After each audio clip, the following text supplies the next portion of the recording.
Hi, I'm going to show you how to add a sun and some speech bubbles to your Google drawing.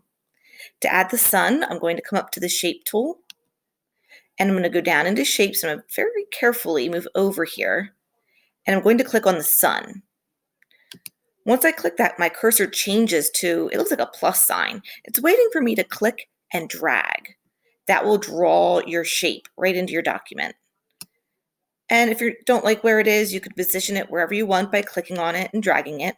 You can also make it larger or smaller by pulling on the handlebars.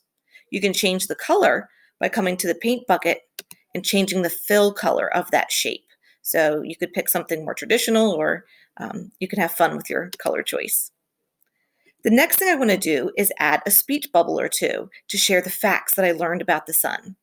Again, I'm going to come up to my shape tool, but this time I'm going to come down to call outs.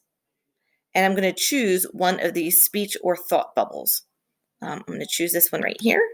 Again, my cursor has changed. It's waiting for me to click and drag to draw my shape.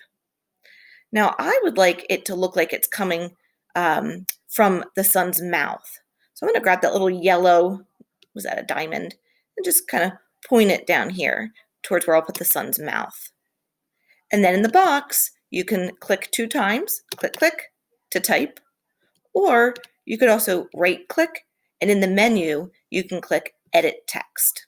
And this is where you'll type your fact. The sun is 4.5 billion years old.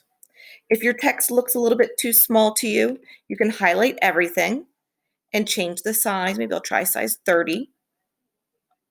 You could change the color or the fill color of your speech bubble if you'd like. Now, I'm going to go ahead and I would add another call out or speech bubble or maybe a thought bubble. And I can follow the same steps by moving the arrow down. And actually, since this one's a thought bubble, I want it to come from my son's head.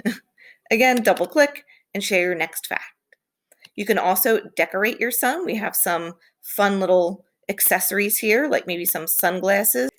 I also want to show you if you want to decorate your sun with some of these objects, you can see they end up going behind the sun.